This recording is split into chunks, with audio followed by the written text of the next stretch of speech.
Top of the day, my friends, and welcome to another insightful episode of Me and My Health Up. The purpose of this podcast is to enhance and enlighten the well-being of others. I'm your host, Anthony Hartcher. I'm a clinical nutritionist and lifestyle medicine specialist. This episode is on mindful gardening, helping us to eat more delicious and healthy vegetables with Jonathan Norton. A particular focus will be on helping future generations engage with gardening and healthy eating. So let's start with an introduction to Jonathan Norton.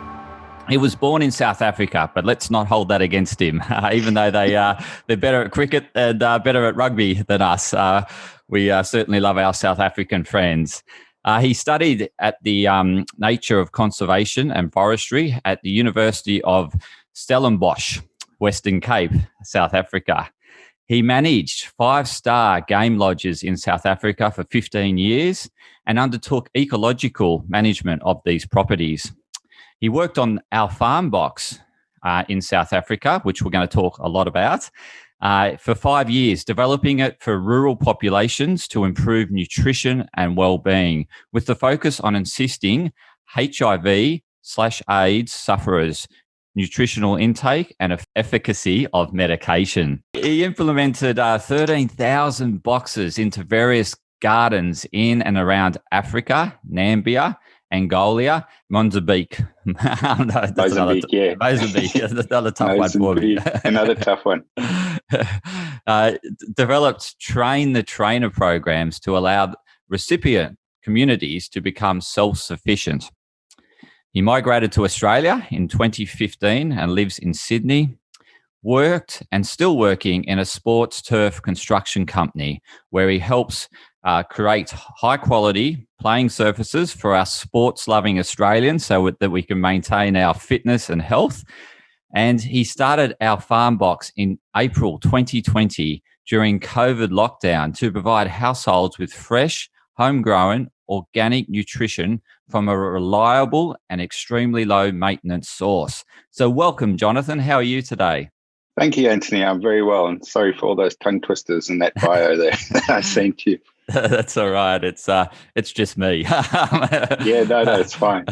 I often get twisted over the English language, so and it's not my second language. So well, I'm glad it was you who had to say the efficacy of medication word. It's hard enough to spell. So thank you. Thanks for having me, and thanks for the time. Oh, you're welcome, Jonathan. So really keen just for you to tell us what it's like in, I guess, traveling around to these parts in Africa, just to paint the picture for the listeners that probably live outside of Africa. I actually don't know if I have any listeners that listen to this within Africa. So I really want to, and some people haven't visited Africa. And so I think it's important for them to understand what the conditions are like, the environment, the culture, the people. So can you please share that through your experience? Yeah, sure. Absolutely.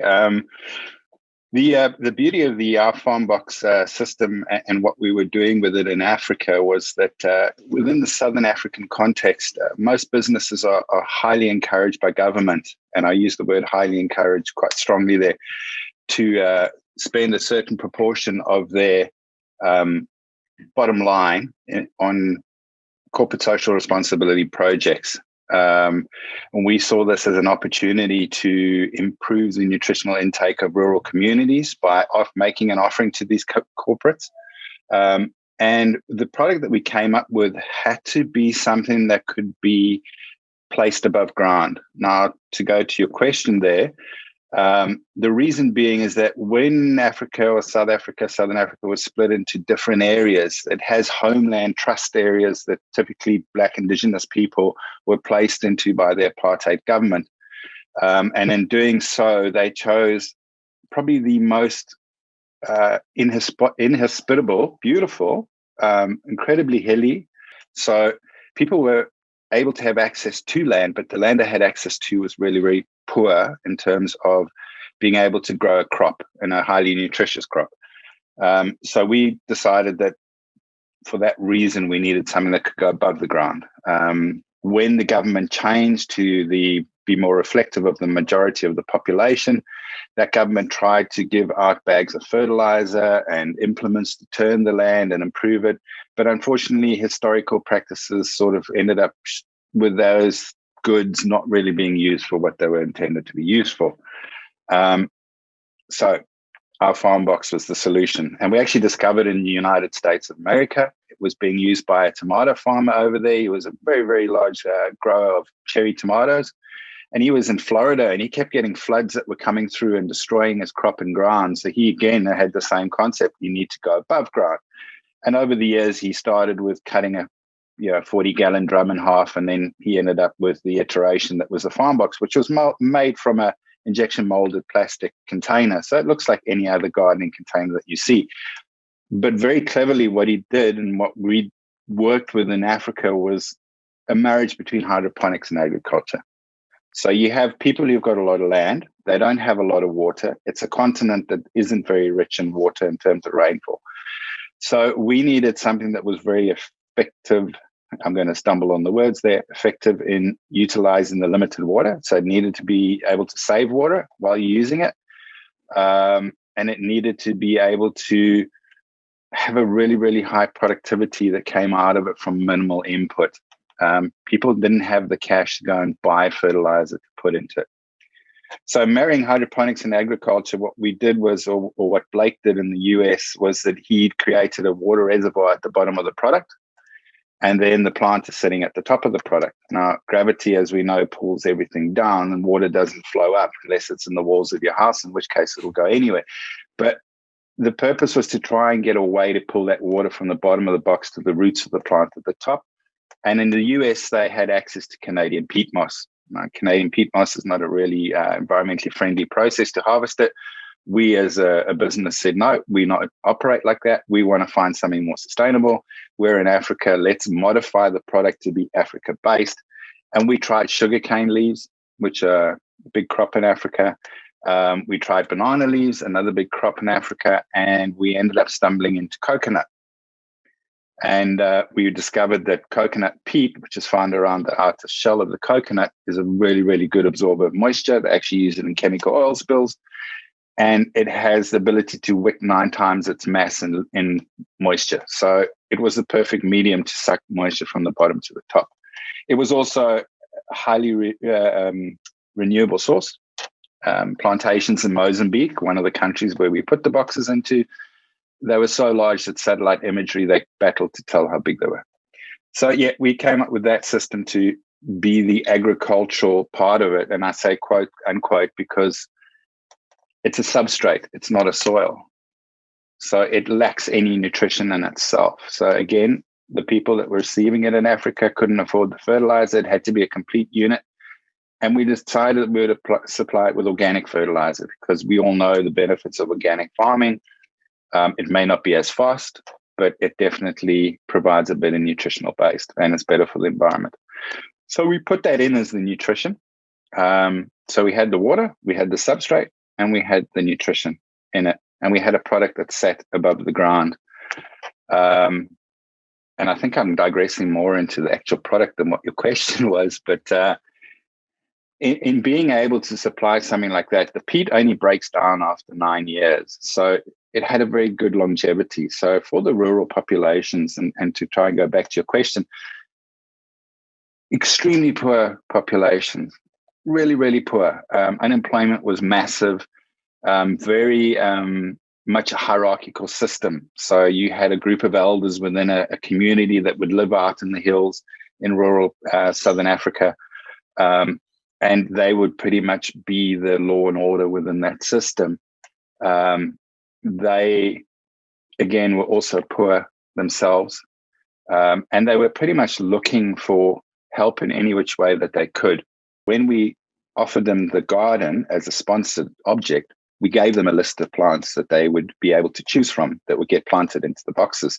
And those would be your typically dark leafy greens, your spinaches, your lettuces. There was a lot of, we planted quite a bit of corn. We also planted a lot of the chilies, the alliums, so a lot of the spring onions, those sort of things, the garlics. And that was able to give people a better nutritional intake within those communities as well for their medicational needs. Yeah. So That's it was fantastic. on so many levels. It did so many great things.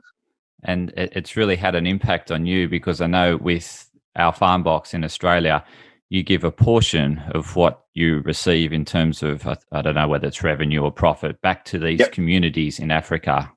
Yep.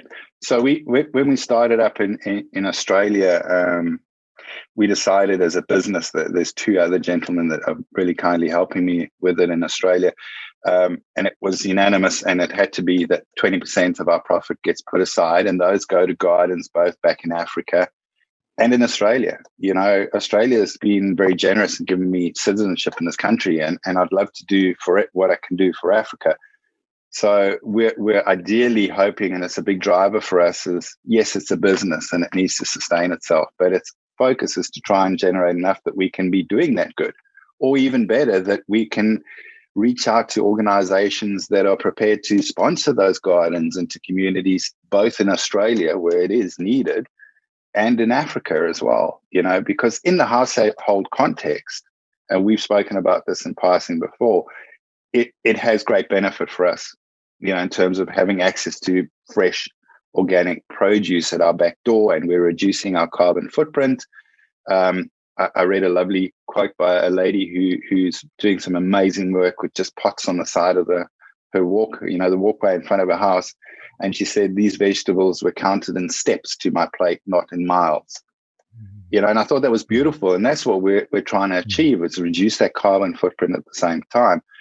Jonathan, I just wanted to pick up on a key point that you've raised, and it's had a major impact, and it relates Africa to, I guess, what you've taken from Africa, and it's this thing of giving, right? So, you went to these African communities that had nothing, yet they were willing to give you everything that they had, and they had no problem in doing that. It's just they understood the power of giving, and that power of giving gives them amazing, incredible amount of happiness and fulfillment.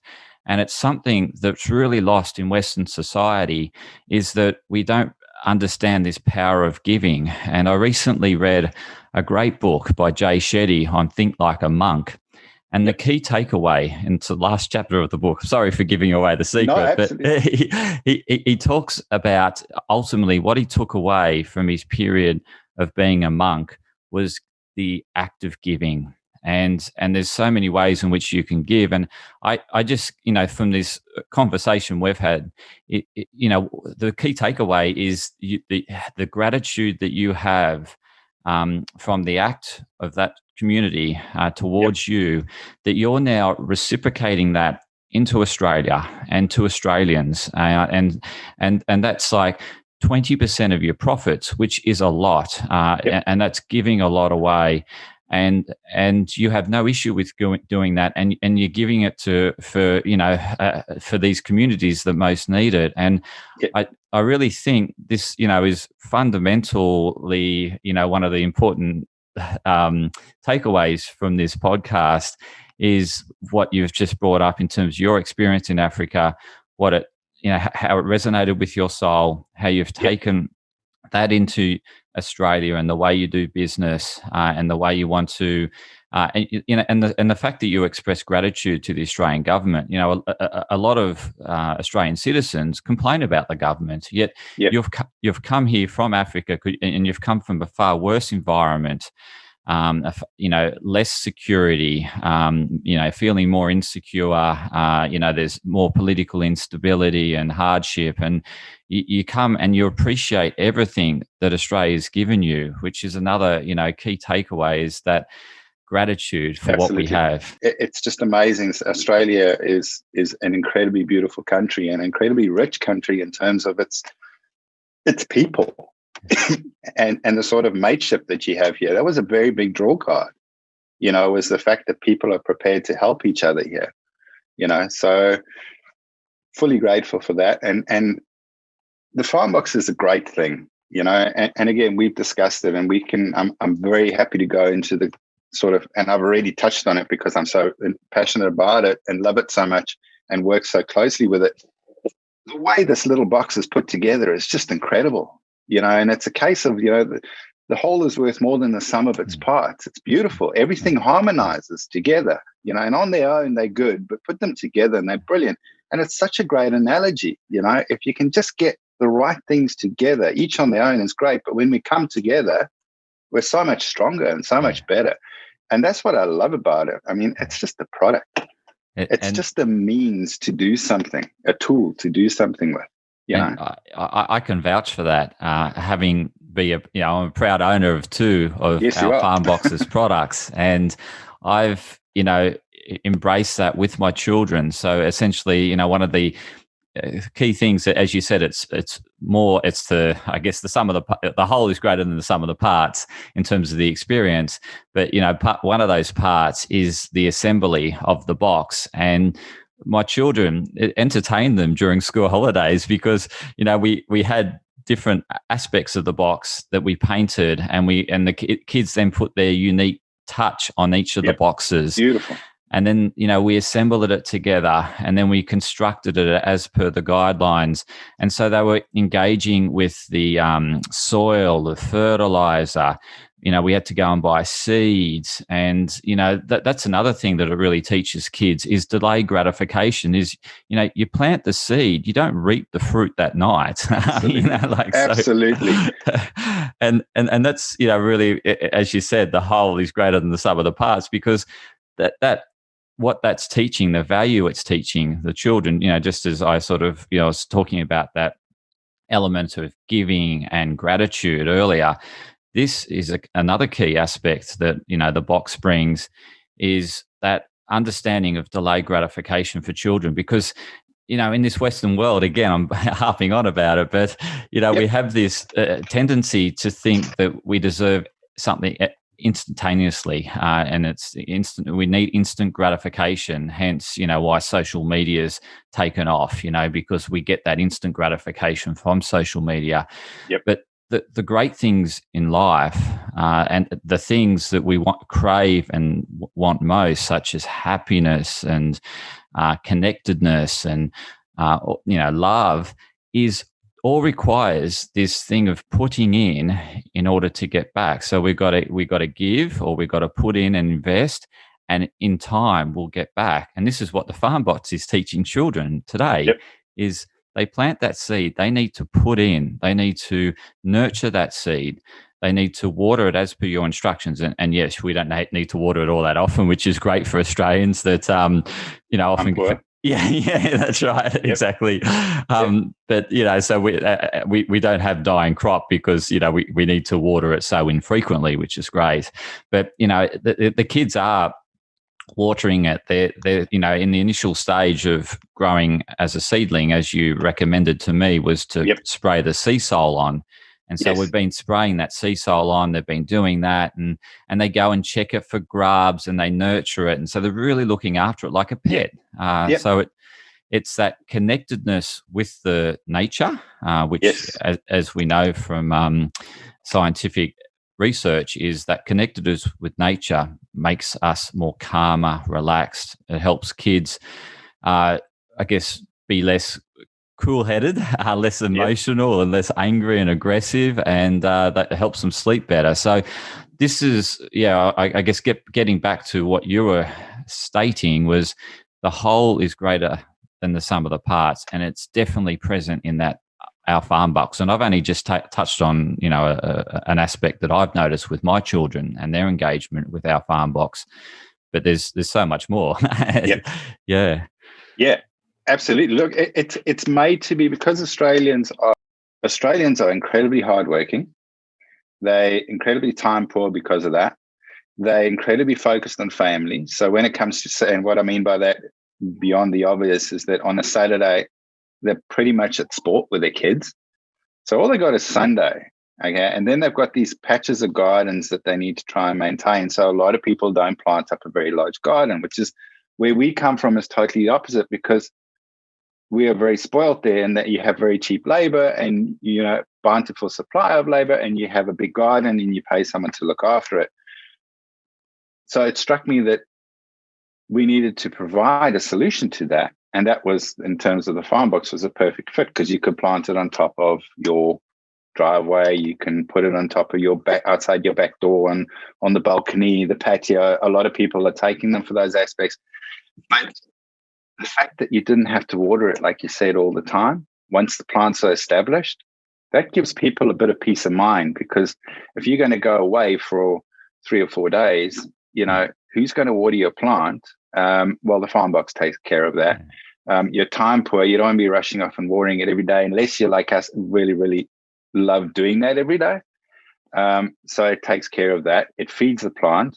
It aerates the plant. It provides a highly beneficial environment for the plant. So to go back to your kids' point, the seedlings that they plant, the seeds that they plant, we found in our 4 or 5 years of research that we did in Southern Africa, things are germinating almost 40% faster in the FarmBox than they are when we planted them in ground. And I used to, one of the properties I lived on towards the end of my time working for this family I worked for, had 120 hectares of land, and we were doing comparative plantings, so we had proven evidence.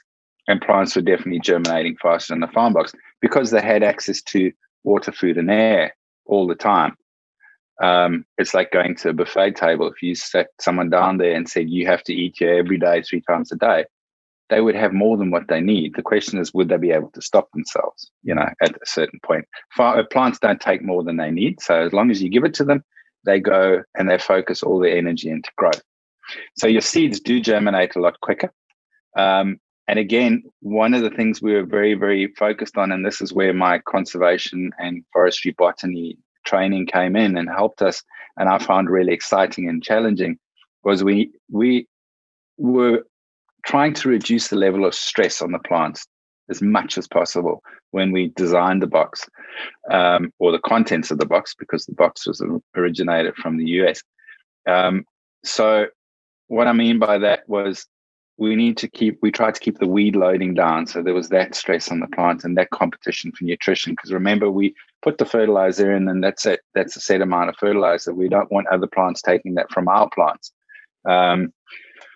We even control the temperature in the box by using the mulch cover that we put on top of it. And in winter, we put a black side up, which warms the root zone by 5 degrees. And in summer, we put a silver. And I think I suggested to you to use the silver side. Correct. Yeah. So the silver cools the root zone by 5 degrees. Now, seeds germinate on soil temperature. So you got to be a little bit careful there whether you're not sort of jumping the gun and saying, put a summer cover on when it's wintry temperatures kind of thing. So you can manipulate it through that aspect of it. But that also allows the roots to be far happier. If they're happier, they're not going to waste energy on stress and combating that stress. And they're going to put all of that into the leafy mass. Now in Africa, that was the spinach and the lettuces and the corn and those sort of things. And you get this massive spike on productivity. So even though you're dealing with a set area, we were finding that from 2 tomato plants that we were growing in farm boxes. So when your kids' tomatoes, because I think one of them that they're growing is tomatoes, right. When they do grow, from 2 plants that we planted in the farm box, we were getting the same number of tomato fruit by mass as you were from 6 in the ground. Wow.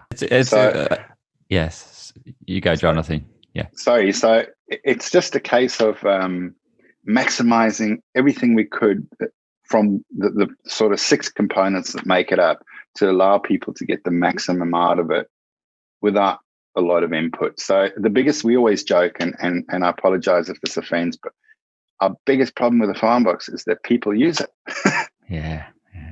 Because we tend to be, and I'm guilty of it, we tend to be kind of like, I won't go and water my plants today because I'd rather finish this chapter of my book, or I'd rather watch this episode of Vikings or something on TV. The box takes care of that, and it absorbs that sort of aspect quite a lot, which is, to me, beautiful, because if something goes wrong, it tends to be of a human error in terms of it.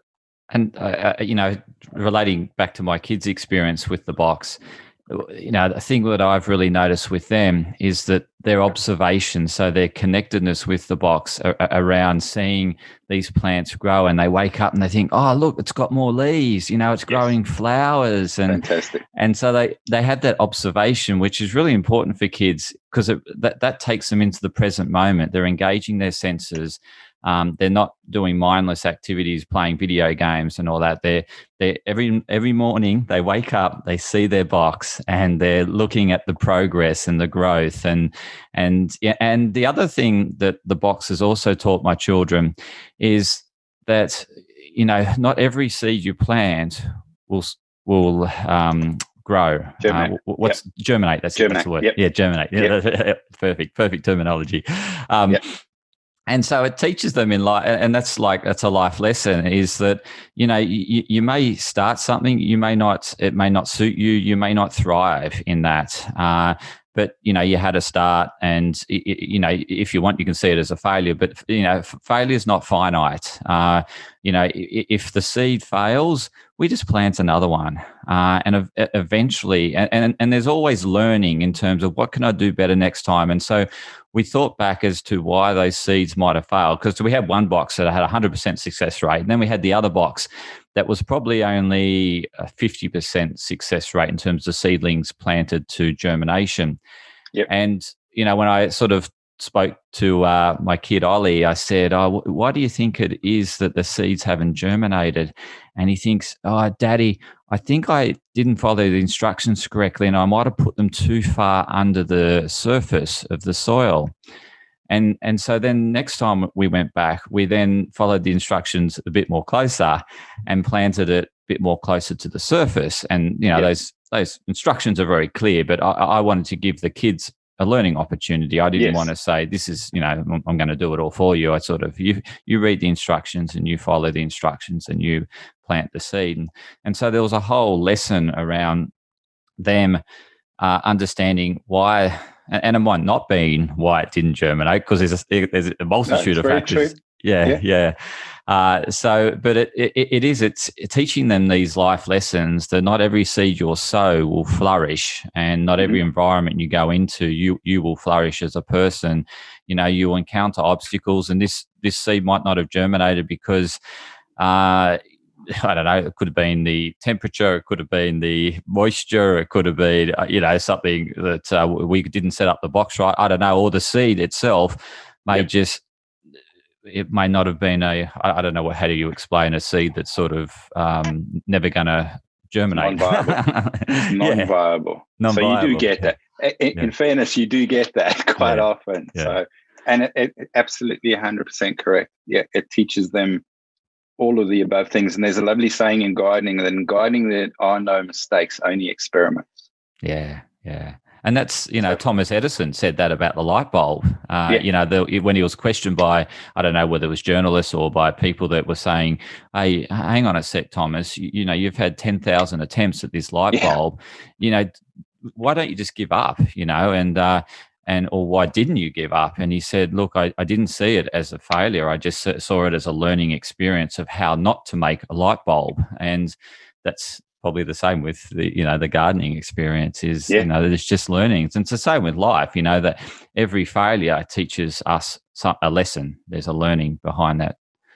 So, absolutely. We have in FarmBox, we have a saying of fall fast and fall forwards. So we know we're going to stumble, but let's make sure we stumble forwards, going forwards, not going backwards. And that's important to teach your kids as well. It's okay. It's okay to stumble. It's okay to fail. Failure, there's nothing wrong in it. Absolutely. It's part of life.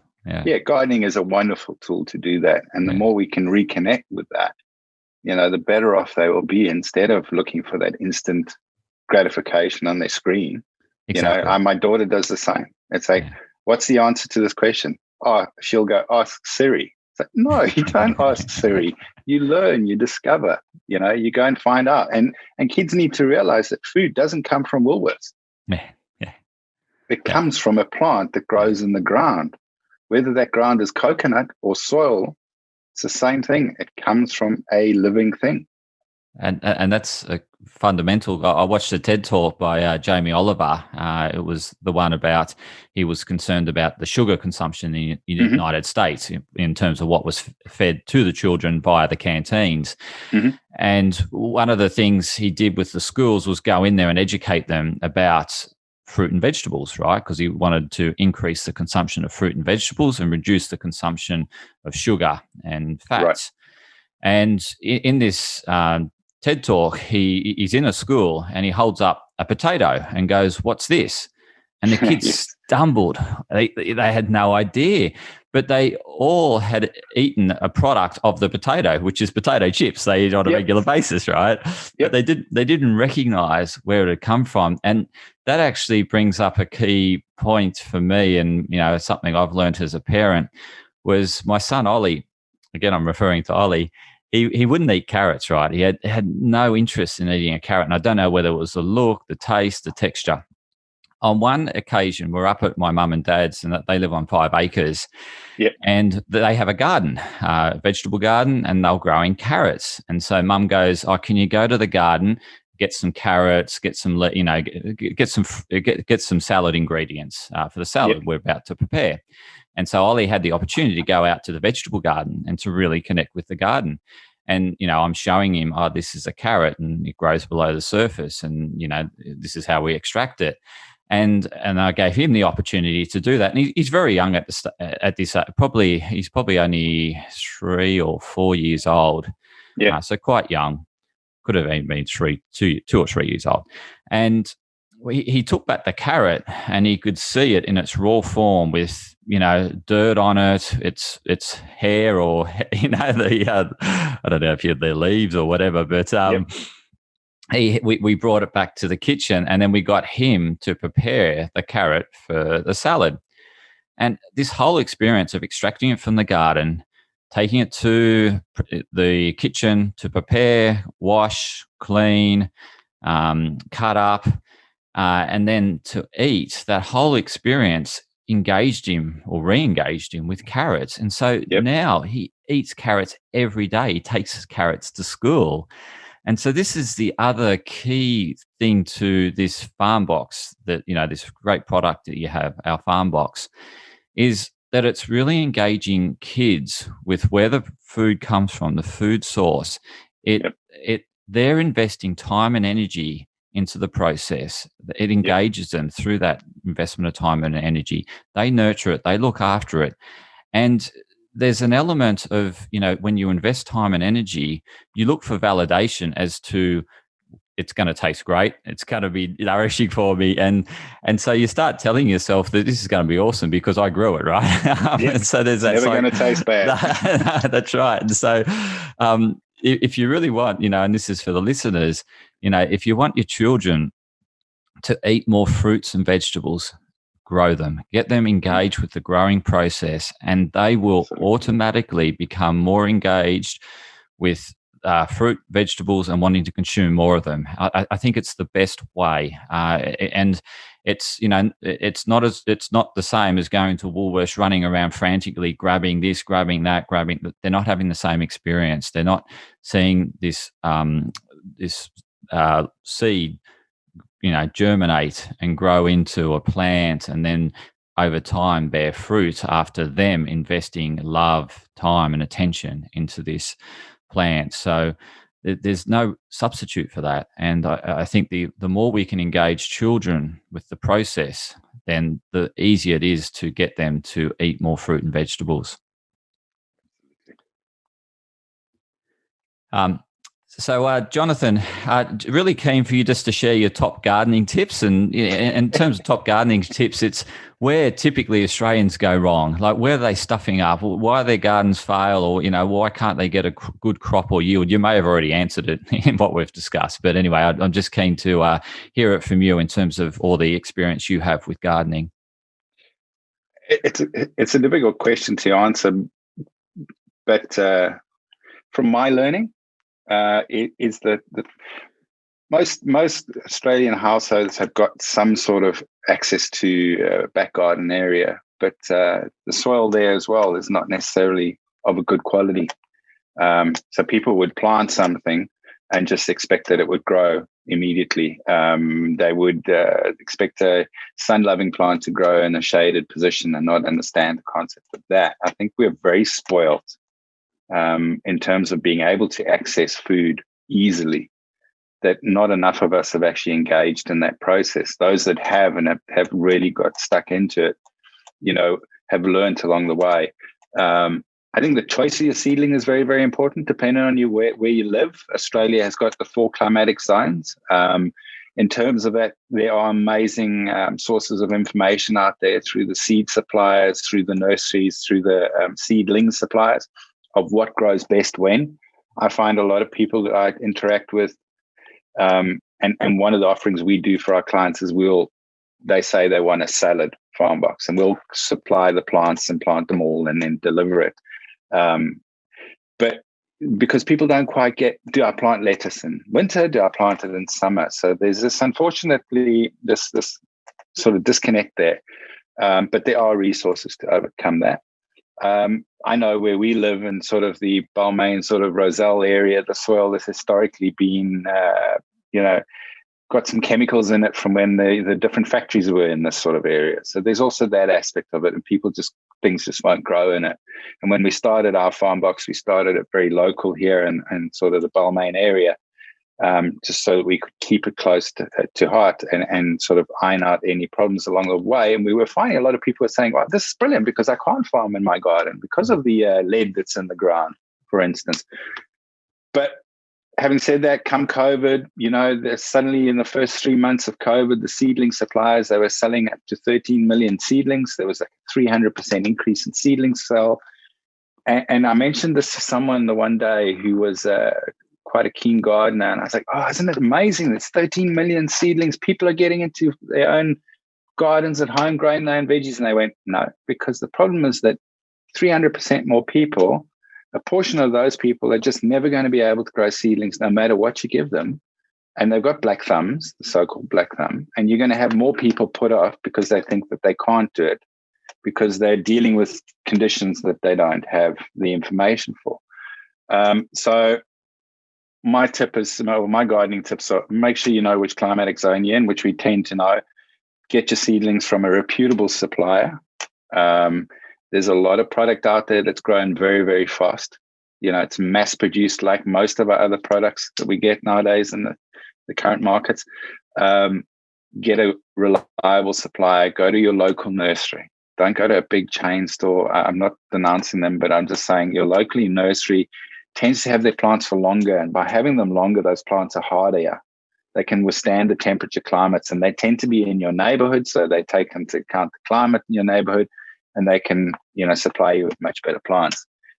We'll often get people who plant into the farm box and they'll say after 3 weeks, oh, my plant died after I planted it. It probably did, because you've probably got a plant that has only come off a production line that's been in a greenhouse and never been exposed to wind, rain, and fluctuating temperatures. So the first question is, where did you source it and what was the brand of the plant? And you can work it back to that. So choose your plant from your local nursery. Make sure that your soil is suitable in the area. Find out from older residents are the most amazing source of information as to what historically happened. And then if you're planting in the ground, keep an eye on the water. If you're planting in the farm box, don't worry. It's got it covered. We just have this little product that seems to make it a bit easier for people. And I think a lot of people need that right now. And what a lot of people, and sorry, I'll go quickly to something. We were chatting just before we started around anything like some of our current users, some feedback we've had from them. And the one lady said to me what she liked most was during these uncertain times. And when we started FarmBox, it was at the launch of COVID or 2 months into COVID. And I was quite reluctant to, because I don't like this whole vulture attitude, here's a problem, we can capitalize on it. I think we know now after chatting, that's not what FarmBox is about. We want to do something good.